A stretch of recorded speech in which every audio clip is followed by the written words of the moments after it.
ವೀಕ್ಷಕರೇ, ಪುರಾಣದಲ್ಲಿ ಒಟ್ಟು 14 ಲೋಕಗಳ ಬಗ್ಗೆ ಹಾಗೂ 4 ಯುಗಗಳ ಬಗ್ಗೆ ರೋಚಕ ವಿವರಣೆ ಇದೆ. ಬ್ರಹ್ಮಲೋಕದ ಕಾಲಮಾನಕ್ಕೂ ಭೂಮಿಯ ಕಾಲಮಾನಕ್ಕೂ ಇರುವ ಅಗಾಧವಾದ ವ್ಯತ್ಯಾಸದ ಬಗ್ಗೆ ನಮ್ಮ ಪುರಾಣದಲ್ಲಿ ಅದೆಷ್ಟೋ ಕಥೆಗಳು ಇದ್ದಾವೆ. ಇನ್ನು ಯುಗಗಳ ಬಗ್ಗೆ ಹೇಳುವುದಾದರೆ, ನಮ್ಮ ಮಹಾನ್ ಕಾವ್ಯಗಳಲ್ಲಿ ಒಂದಾದ ರಾಮಾಯಣದ ಕಾಲಮಾನವನ್ನು ತ್ರೇತಾಯುಗವೆಂದು, ಕೌರವ ಪಾಂಡವರ ಕುರುಕ್ಷೇತ್ರದ ಕಾಲಮಾನವನ್ನು ದ್ವಾಪರ ಯುಗವೆಂದು ಕರೆಯಲಾಗುತ್ತೆ. ಶ್ರೀಕೃಷ್ಣನ ದ್ವಾರಕ ಮುಳುಗಡೆಯೊಂದಿಗೆ ದ್ವಾಪರಯುಗ ಕೊನೆಗೊಂಡು ಕಲಿಯುಗ ಶುರುವಾಯಿತೆಂದು ಹೇಳಲಾಗುತ್ತೆ. ಈ ಯುಗಗಳ ಕುರಿತು ಕೆಲವು ಸ್ವಾರಸ್ಯಕರ ವಿಷಯಗಳನ್ನು ಈ ಒಂದು ವಿಡಿಯೋದಲ್ಲಿ ಸಂಪೂರ್ಣವಾಗಿ ತಿಳಿತಾ ಹೋಗೋಣ. ವೀಕ್ಷಕರೇ, ಮೊದಲನೆಯದು ಸತ್ಯಯುಗ. ಇದು ಮುಗಿದ ಬಳಿಕ ತ್ರೇತಾಯುಗ ಬರುತ್ತೆ. ಅದರ ಬಳಿಕ ದ್ವಾಪರಯುಗ, ತದನಂತರ ಕಲಿಯುಗ.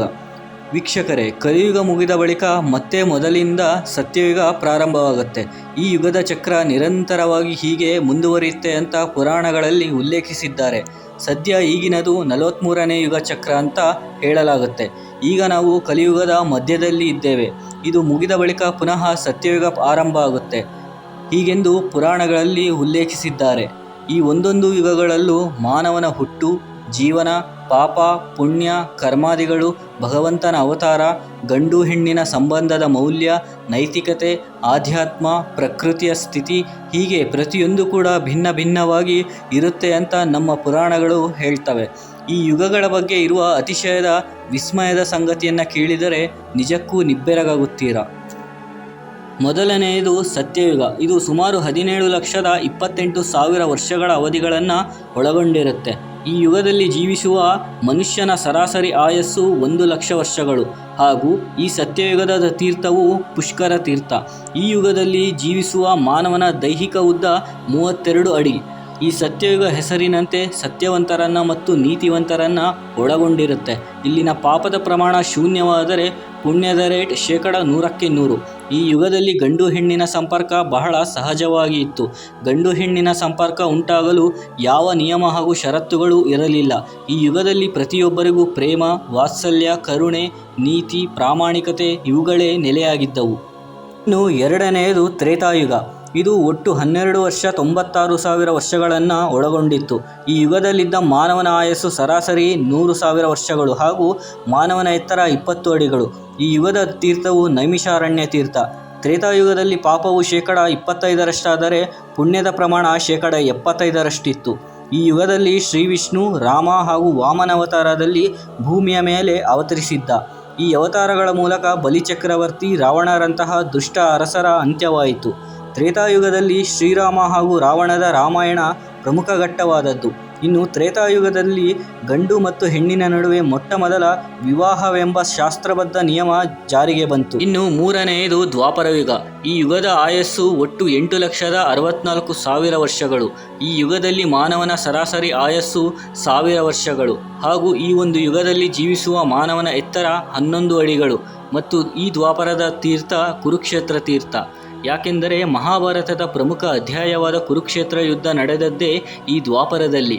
ಈ ಯುದ್ಧವು ದ್ವಾಪರ ಕೊನೆಗೊಳ್ಳಲು ನಾಂದಿ ಹಾಡಿತು. ಈ ಯುಗದಲ್ಲಿ ಪಾಪದ 50% ಆದರೆ ಪುಣ್ಯ 50%. ದಶಾವತಾರಗಳಲ್ಲಿ ಬಹಳ ಇಂಟ್ರೆಸ್ಟಿಂಗ್ ಎನಿಸುವ ಲೋಕವಿಖ್ಯಾತ ಶ್ರೀಕೃಷ್ಣನ ಅವತಾರ ಇದೇ ಯುಗದಲ್ಲಿ ಸಂಭವಿಸುತ್ತೆ. ದ್ವಾಪರದಲ್ಲಿ ದೈವಿಕ ಅಂಶವುಳ್ಳ ಶ್ರೀಕೃಷ್ಣನ ಒಡನಾಟ ಭೂಮಿ ಮೇಲೆ ಇದ್ದರೂ ಕೂಡ ಕೌರವನಂತರು ಶ್ರೀಕೃಷ್ಣನ ಮಹಿಮೆನ ಕೊನೆವರೆಗೂ ತಿಳ್ಕೊಳ್ಳೇ ಇಲ್ಲ. ಅಂದರೆ ದೇವರ ಮಹಿಮೆ ಕೆಲವರಿಗೆ ಅರ್ಥವಾದರೆ ಇನ್ನು ಕೆಲವರಿಗೆ ತಲೆಗೆ ಹೋಗಲ್ಲ ಎಂಬುದು ದ್ವಾಪರ ನಮಗೆ ತಿಳಿ ಹೇಳುವ ಮುಖ್ಯ ನೀತಿ. ಆಗುವ ಆಪತ್ತನ್ನು ಶ್ರೀಕೃಷ್ಣನಂತವರು ತಡೆಹಿಡಿಯಲು ಎಷ್ಟೇ ಪ್ರಯತ್ನ ಪಟ್ಟರೂ ಕೌರವತರದ ದುಷ್ಟರ ಹಠಮಾರಿತನದಿಂದ ಅನಾಹುತ ಜರಿಗೇ ತೀರುತ್ತದೆ. ಅಂದರೆ ದುಷ್ಟತನ, ಕ್ರೌರ್ಯ, ದ್ವೇಷ ತುಂಬಿಕೊಂಡ ಜನರಿಗೆ ದೇವಮಾನವರು ಕೂಡ ಪಿಶಾಚಿಗಳ ಹಾಗೆ ಕಾಣ್ತಾರೆ ಎನ್ನುವುದಕ್ಕೆ ಮಹಾಭಾರತವೇ ಉತ್ತಮ ಸಾಕ್ಷಿ. ಧರ್ಮದ ಪರ ಇದ್ದ ಶ್ರೀಕೃಷ್ಣನಿಗೂ ಕೂಡ ಎಂತಹ ಅಂತ್ಯವಾಯಿತು ಅಂತ ನಿಮಗೆಲ್ಲ ಗೊತ್ತೇ ಇದೆ. ಅಷ್ಟೆಲ್ಲ ಪವಾಡ ನಡೆಸಿದ ಈ ಮಹಾಮಹಿಮವಂತ ಕೊನೆಯಲ್ಲಿ ಯಾರೋ ಬೇಡನೊಬ್ಬ ಹಾರಿಸಿದ ಬಾಣದಿಂದ ಸಾಯುವಂತಾಗುತ್ತದೆ. ನಂತರ ದ್ವಾರಕ ನಗರವು ಸಮುದ್ರದ ಒಳಗೆ ಮುಳುಗಡೆಯಾಗಿ ಈ ಮೂಲಕ ದ್ವಾಪರ ಯುಗವು ಅಂತ್ಯಗೊಳ್ಳುತ್ತೆ. ನಾಲ್ಕನೆಯದು ಕಲಿಯುಗ. ನಾವೆಲ್ಲರೂ ಇರುವ ಯುಗ. ಪುರಾಣಗಳ ಪ್ರಕಾರ ಇದರ ಆಯುಷ್ಯು 4,32,000 ವರ್ಷಗಳು. ಇಲ್ಲಿನ ಪ್ರತಿ ಮಾನವನ ಸರಾಸರಿ ಆಯುಷ್ಯು 100 ವರ್ಷ. ಕಲಿಯುಗದಲ್ಲಿ ಮಾನವನ ಎತ್ತರ ಸರಾಸರಿ 6 ಅಡಿ. ಕಲಿಯುಗದ ತೀರ್ಥ ಗಂಗಾ ತೀರ್ಥ. ಇಲ್ಲಿ ಪುಣ್ಯದ ಪ್ರಮಾಣ ಕೇವಲ 25% ಆದರೆ ಪಾಪದ ಪ್ರಮಾಣ ಭರ್ತಿ 75%. ಇನ್ನು ಕಲಿಯುಗದಲ್ಲಿ ಶ್ರೀ ವಿಷ್ಣು ಬಹು ನಿರೀಕ್ಷಿತ ಕಲ್ಕಿ ಅವತಾರ ಎತ್ತುತ್ತಾನೆ ಅಂತ ಹೇಳಲಾಗುತ್ತೆ. ಈ ಯುಗದಲ್ಲಿ ಗಂಡು ಹೆಣ್ಣಿನ ಸಂಬಂಧ ಅಕ್ರಮ ಹಾಗೂ ಅನೀತಿಯಿಂದಲೇ ಹೆಚ್ಚಾಗಿ ಕೂಡಿದೆ ಅಂತ ಹೇಳಲಾಗುತ್ತೆ.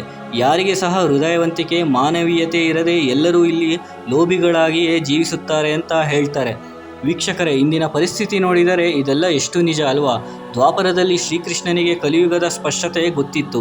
ಕಲಿಯುಗದಲ್ಲಿ ಎಲ್ಲ ರೀತಿಯ ಸುಖ ಪಡಿಬೇಕಂದ್ರೆ ಕೆಟ್ಟವರಾಗಿರಬೇಕು, ಒಳ್ಳೆಯವನು ಆಗಿದ್ರೆ ಅದರಿಂದ ಬರೀ ಕಷ್ಟ ದುಃಖವೇ ಹೆಚ್ಚು ಅಂತ ಶ್ರೀಕೃಷ್ಣನೇ ಹೇಳಿದ್ದ ಎಂದು ಹೇಳಲಾಗುತ್ತೆ. ವೀಕ್ಷಕರೇ, ಇದು ನಮ್ಮ ಪೂರ್ವಿಕರು ಕೊಟ್ಟ ಯುಗಗಳ ಚಿತ್ರಣ.